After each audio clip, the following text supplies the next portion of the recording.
Does that say P-O, poo? Poo files? That can't be right.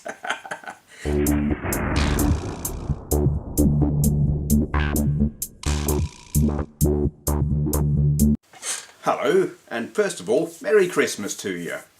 So, Christmas came a little bit early here this year, or a particular present did, or box full of presents really, from that rather marvellous guy, Rod Hull, aka The Future Was 8-Bit, and isn't that a bloody brilliant name for a company?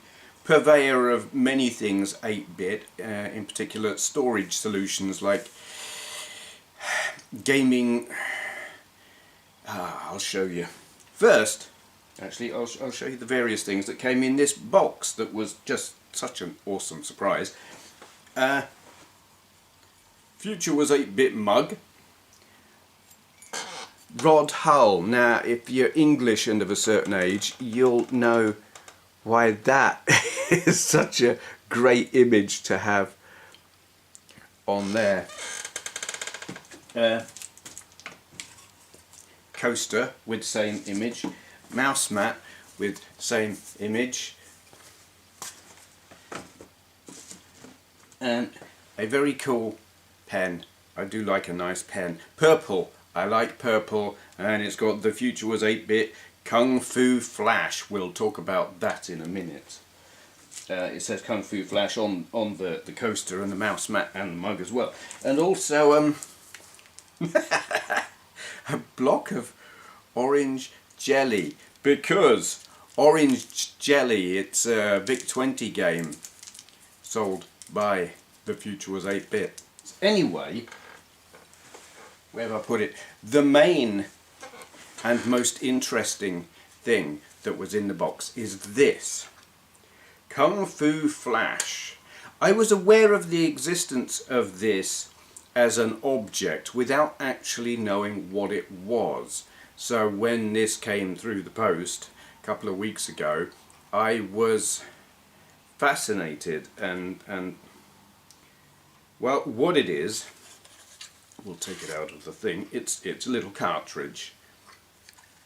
I'm guessing designed by Kim Jorgensen, since it says that name on there.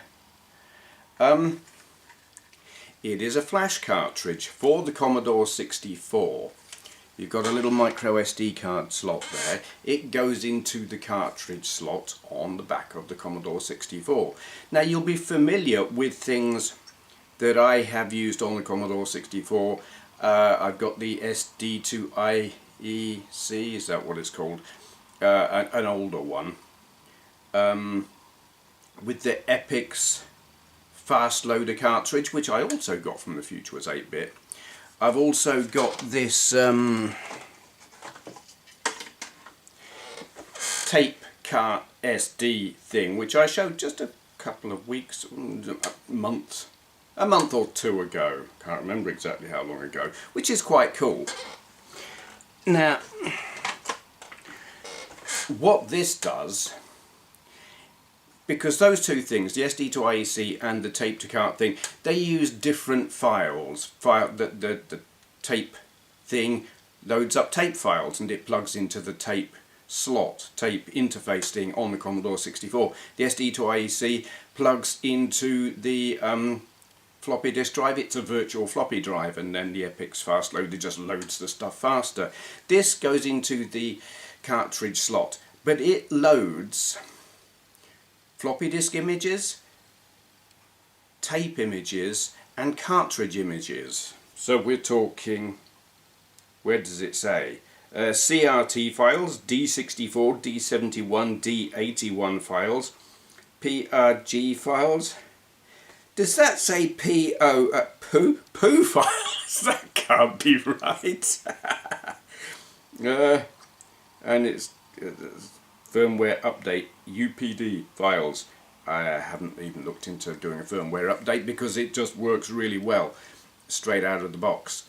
And it works very much like a EverDrive, in that you boot up your computer, you get a menu full of games that you can load, game files. You load the game, And then if you turn off your computer and turn it back on again with this still plugged in, the game that you loaded is still there. It just boots straight into it, which is great. But you've got these buttons here.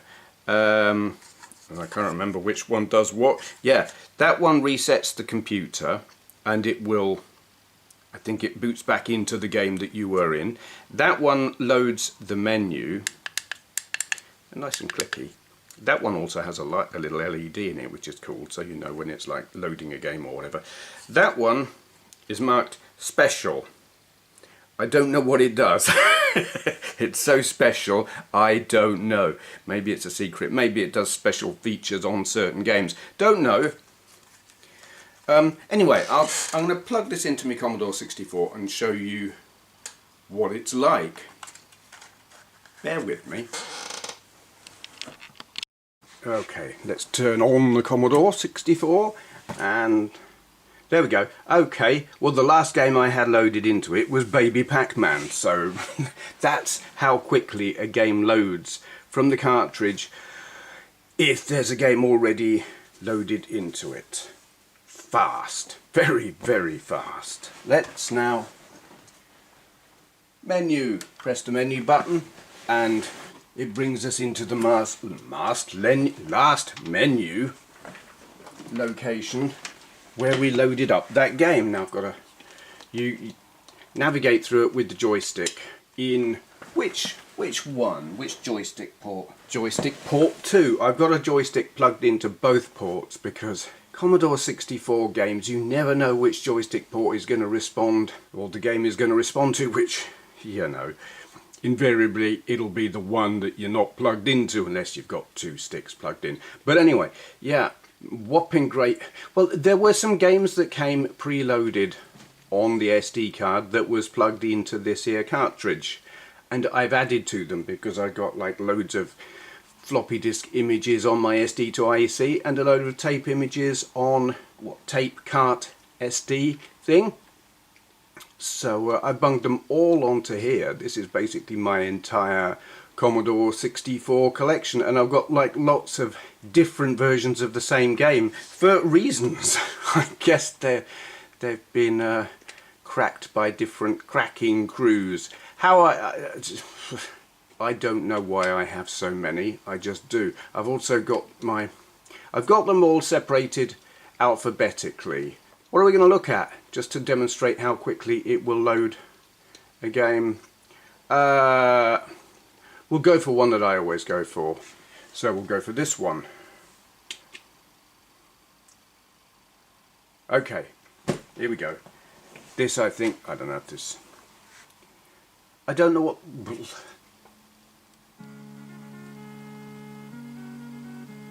Okay. How do we start? Spacebar. Yeah. Run stop to start the game. There we go. So yeah, basically, I don't know if this is like tape loading or disc loading, but however long it takes to load off of that particular format is how long this is going to take, it seems. Maybe not. That seems to be a good bit quicker, actually. High score or unlimited, whatever. I normally don't bother with cheats, but what the heck.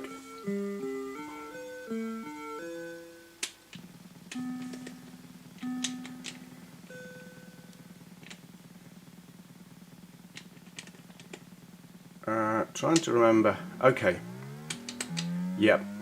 Up to go forward, and fire button to change gear. I do love this game. It still boggles my brain that I like this better than the Amiga version. The Amiga version looks prettier, but this is just more fun and more controllable.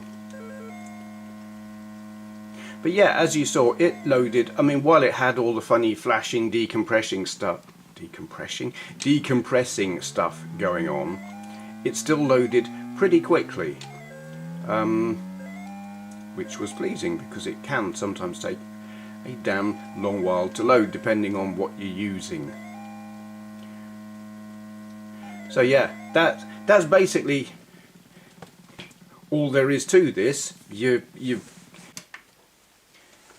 press your menu button again and it brings you back to the menu quickly. No faffing about, no having to turn the computer off and on again, which puts stresses and strains on the electronics of what is a damned old piece of kit.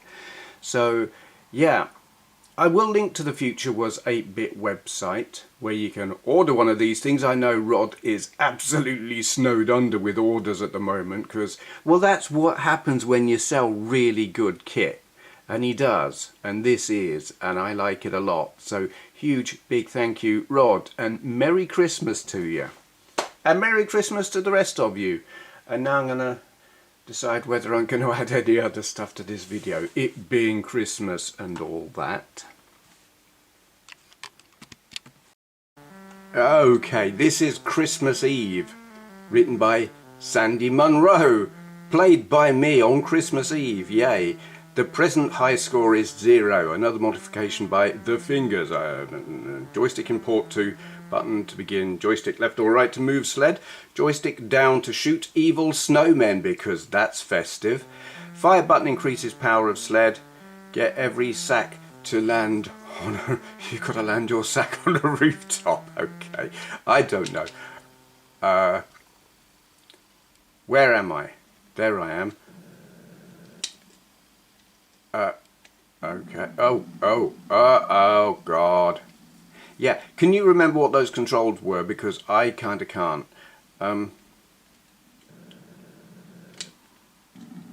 Oops. Oh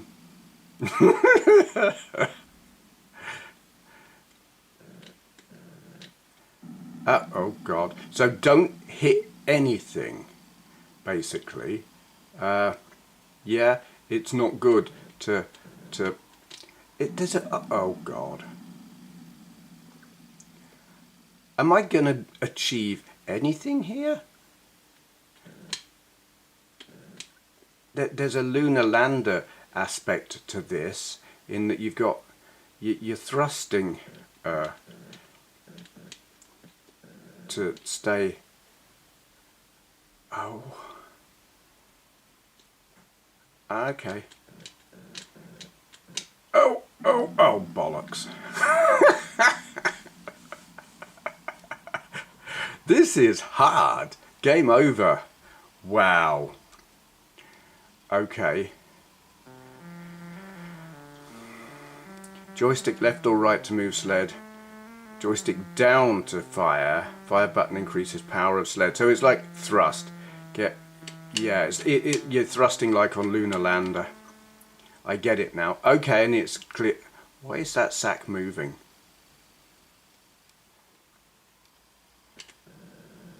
Yeah. Oh bollocks. Yeah.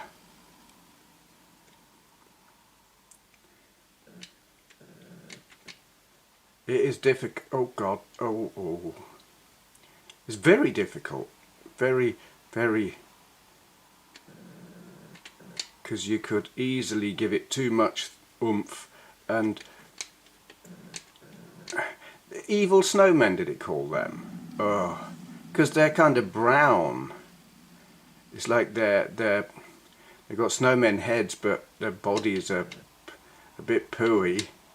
It's like someone made a snowman where the dog had done his business. Oh God. I think we're probably, no, we're not dead yet, but we very soon will be. Can I get one sack? No, I can't. Oh God, here we go.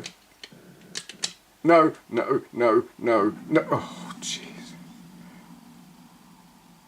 It is a really good job that no one is relying on this Santa for their Christmas. Because I know Christmas this year is going to be a bit messed up, but wow. If this Santa was being relied upon, there would be no Christmas at all. Okay, I am going to go. I'm actually going to go and drink some whiskey now.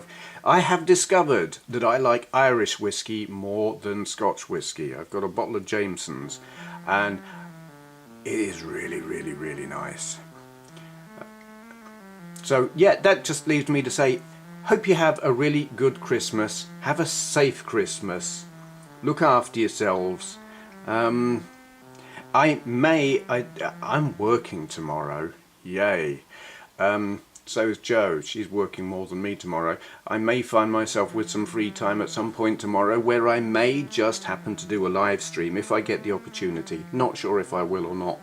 I kind of like the idea of doing a live stream while drinking Irish whiskey. We will see. Which is not to say any of you would have time to watch such a thing on Christmas Day, but you know, it might be a thing. It would be fun. We'll see. Going now. Merry Christmas to you. What's that? Christmas? No, I can't bear it. Ho, ho, ho. God help me.